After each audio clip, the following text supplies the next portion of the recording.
Hello everyone, welcome है आपका social mentor channel पे। जैसा कि आप देख सकते हैं हमने हेडिंग भी डाल दी और टाइटल भी आप देख लेंगे कि भाई मैटर इन अवर सराउंडिंग्स का सबसे main topic states of matter आज हम लोग पढ़ेंगे।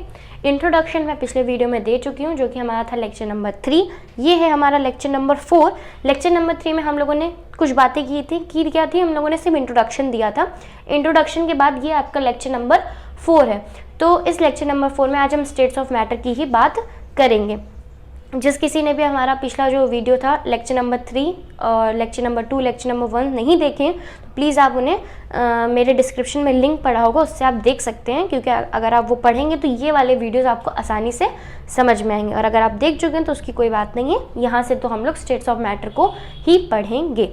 चलिए बिना किसी देरी के हम लोग इस जो स्टेट्स ऑफ मैटर है उसको स्टार्ट करते हैं। तो पिछले में हम लोगों ने सिर्फ 5 हमारे जो स्टेट्स ऑफ मैटर होते हैं उनको लिख लिया था, उनके बारे में कुछ ज़्यादा पढ़ा नहीं था इतना। लेकिन हाँ था कि हम लोग के जो ये 3 होते हैं, 3 स्टेट्स ऑफ मैटर होते हैं वो मेन होते हैं। ये हमारे सॉलिड, लिक्विड और गैस, ठीक है। प्लाज्मा और बोन आइंस्टीन होते ज़रूर हैं, हाँ, कि अगर आपसे पूछे जाए 5 स्टेट्स ऑफ मैटर तो आप बोल देंगे कि हाँ ये 2 हैं। पर लेकिन अगर पढ़ने की बात आएगी तो आपको सिर्फ 3 पढ़ने, जो कि हैं सॉलिड, लिक्विड और गैस, जिसे हम लोग 1 बाय 1 पढ़ेंगे। तो चलिए उनको हम लोग समझते हैं। तो उसके लिए आप इसे अगर नोट करना चाहें तो कर लीजिए, बाकी मैं आपको आगे बताती हूँ। चलिए हम लोगों ने बहुत ही जो थ्योरी वाइज जितनी भी सॉलिड की डेफिनेशन को हम लोग पूरी लंबी सी जो मैंने बता सकती थी मैंने पूरी वो लिख दी है। इसमें आपका सब कुछ आ चुका है, अभी थोड़ा बहुत बाकी वो मैं और लिख दे रही हूँ, पर इसमें मैंने सब कुछ लिखा है जो आपको समझना बहुत ज़रूरी है। अगर आपसे सॉलिड के बारे में पूछा जाए सॉलिड स्टेट क्या होता है तो यही सारी चीज़ें होती हैं जो बहुत ही इंपॉर्टेंट होती हैं। तो चलिए हमने लिख तो बहुत कुछ लिया, अब उसे समझने की बारी है। सबसे पहले the intermolecular force is strong. इसकी जो इंटरमॉलिक्यूलर जो फोर्स होती है वो स्ट्रॉन्ग होती है, ठीक है। पहले मैं इसको रब कर दूँ तो आपको समझा भी पाऊंगी।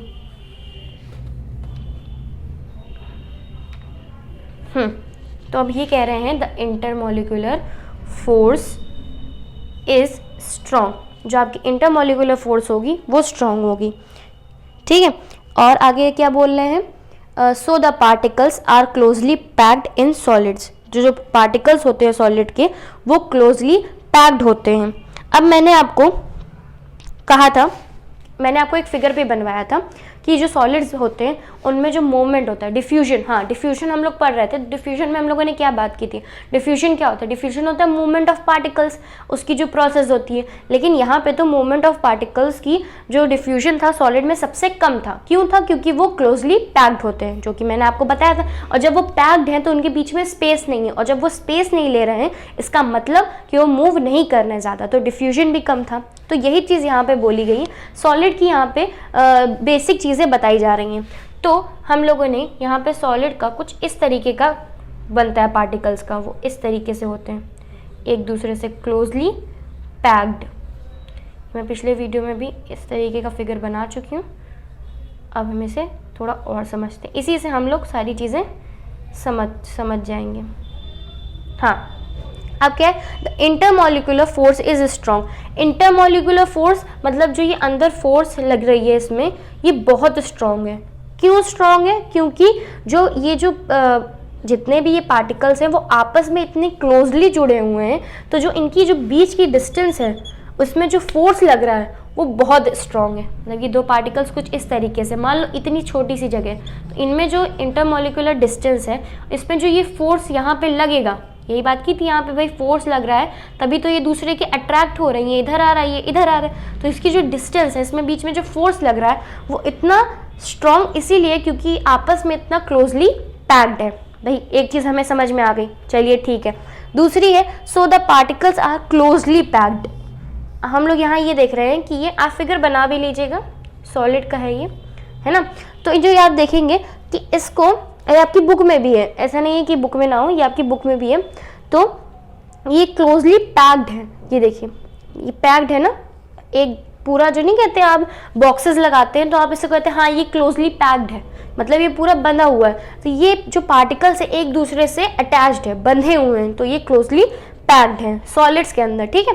तो the intermolecular distance is the least, और जो इनके बीच की इंटरमॉलिक्यूलर डिस्टेंस है ये बना लीजिए A और B। जो ए बी डिस्टेंस है वो इज द लीस्ट, वो जो इनकी इंटरमॉलिक्यूलर डिस्टेंस है वो लीस्ट है। लीस्ट मतलब कम है। अब ये देखिए जब जगह ही ज़्यादा नहीं है तो इसमें डिस्टेंस तो कम बनेगी ही। अगर मान लीजिए ये इस तरीके से होता तो इसकी डिस्टेंस ज़्यादा होती, पर ये ऐसे तो है नहीं, इसमें तो डिस्टेंस कम है, तो इसका मतलब इसमें जो डिस्टेंस है वो सबसे कम है। चलिए ठीक है, ये बात भी हम लोगों ने समझ ली। They have definite shape and volume, इनकी जो शेप होता है वो डेफिनाइट होता है और वॉल्यूम भी डेफिनाइट होती है। मतलब ऐसा अनडेफिनाइट नहीं होगा, एक ही जैसा होगा, चाहे उस पर कितनी भी आप फोर्स लगा दो। अब जैसे हम लोग यहाँ पे एक एग्जाम्पल लेते हैं। मान लीजिए मैं लेती हूँ एक रबर बैंड, ये रबर बैंड है, ठीक है। मैंने इस पर यहाँ से फोर्स लगाया और यहाँ से फोर्स लगाया। एक्सटर्नल फोर्स मैं इस तरीके से लगा रही हूँ, और जब मैंने उस पर एक्सटर्नल फोर्स लगाया और मैंने उसको ऐसे छोड़ दिया तो जो ये होगा ना, ये वापस अपनी ओरिजिनल पोजीशन पे आ जाएगा रबर बैंड। तो ये जब अपनी ओरिजिनल पोजीशन पे आ गया, इसका मतलब इसने अपनी ओरिजिनल पोजीशन फिर से रीगेन कर ली, ठीक है। तो इसीलिए हम इसको बोलते हैं कि हाँ भाई इसका डेफिनाइट शेप है और इसका एक डेफिनाइट वॉल्यूम है, ठीक है। आगे, they maintain their shape well subjected to an external force. अभी हम लोगों ने जो बात करी उसी को इन्होंने लिख दिया कि अगर हम दे मेंटेन, ये अपने आप को मेंटेन, अपना जो शेप है उसको मेंटेन रखते हैं when subjected to an external force. जब मैंने इस पे यहाँ से एक्सटर्नल फोर्स लगाई तो ये वापस अपनी पोजीशन पे आ गया, इसका मतलब इसने अपना जो शेप है वो क्या रखा है, मेंटेन रखा हुआ है। इसने अपने जो शेप को है वो मेंटेन करके रखा हुआ है अगर कोई एक्सटर्नल फोर्स लगती है तो ये इतना था, और जो जो इम्पोर्टेंट था उसके नीचे मैंने मार्क भी कर दिया। तो सॉलिड में अभी तक हम लोगों ने जो जो पढ़ा वो मैंने इसमें समझा दिया। अब आगे जो हम लोग समझेंगे उसके लिए आप इसको नोट कर लीजिए, तो हम लोग आगे बढ़ें। चलिए आगे देखते हैं। आगे हम लोगों ने क्या लिखा, solids can not flow and can not be compressed.